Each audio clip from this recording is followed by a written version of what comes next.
If you live in Greenwood Village, you may have noticed an increase in bees flying around your property. Don't worry, this is not a call to action that we are under attack by the bees and we must run for cover. GV Kids Inc. News decided to take you to a village neighborhood to get the buzz on bees. What we discovered about these insects may surprise you. This has been an exceptional year for swarming for bees all over this whole metropolitan area and probably all over Colorado. We don't know why exactly this year is such a good year. It may be in part because last year there was enough forage for them that they produced honey. We've just had come off of a 2-year drought that was devastating to the bees. Also, we've had a great spring. We've had rain and flowers, and they just seem to know when the time is right. Why does a swarm or hive occur? For the same reason that children grow up and get married and have their own children. It's the way they propagate the species. A swarm will stay anywhere from an hour to 3 days. They send out scouts to find a new home, a new permanent home, and when they find one, they'll come back and let the other bees know and they'll all move. So it just depends on how long it takes the scouts to find a new place to go. Swarms are very, very placid.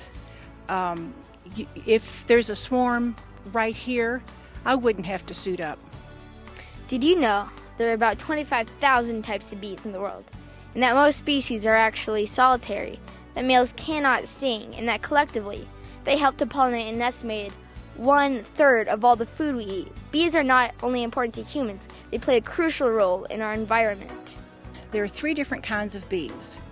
There's a queen bee, and she has only one job, and that's to lay eggs. There are drones, those are the male bees, and they have only one job, and that's to mate with the queen. And the workers do everything else. When they're in the flower, they gather nectar. Each flower has a different color and taste of nectar. If they're working on a poppy, they will go from poppy to poppy to poppy. They won't go from a poppy to a daisy to a sunflower. So all of those poppies are getting cross-pollinated. They take it back to the hive, it goes into the honey stomach of the bee, and she regurgitates it into the mouth of the next bee when she gets back to the hive, and they pass it on several times, each one adding enzymes to this nectar. Then they store it in the cells of the hive, in these hexagonal cells, and they let the water evaporate out of it. That's called curing. And when the moisture content is between 17 and 20%, then they'll come back and put a wax cap on it. While most people would see bees as a nuisance because of their fear of being stung, village resident Liz Smith enjoys having bees on her property and works closely with beekeepers to protect them.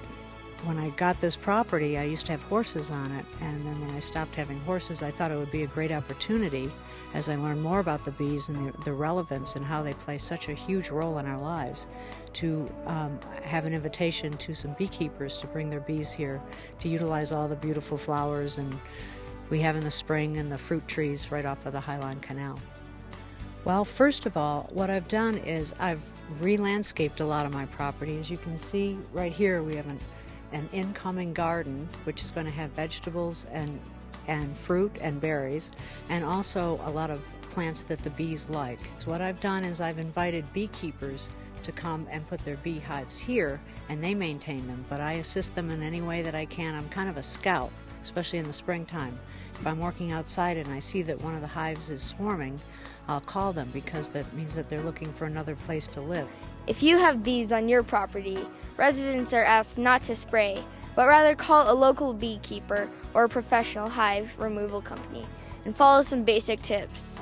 Well, you're going to have bees in the yard probably anyway if you've got blooming things. However, if you don't want bees, then you would be better off planting things like geraniums and petunias and flowers that the bees don't like and not encouraging them to come in. But if you have a garden or flowers or vegetable, you do want bees in your yard to pollinate the flowers. If there is a swarm in your yard, what should you do? If you have a swarm in your yard, you should call a beekeeper to come and get it. You can either do that by calling sometimes the county extension agent or someone in the city, Or the best thing to do is go online and look up honeybees, and Highland Bee Club is the group I belong to, and we have people who will be there probably within the hour to pick up a swarm.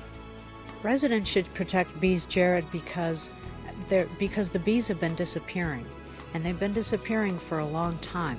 It's just critical that the residents take more of more of a sense of responsibility about learning about bees, because what we're doing is counterproductive when we're spraying toxic sprays on our grasses and trees and things like that, which is partly responsible for all the missing bees in all those years that they have been. And it just makes the struggle that much harder.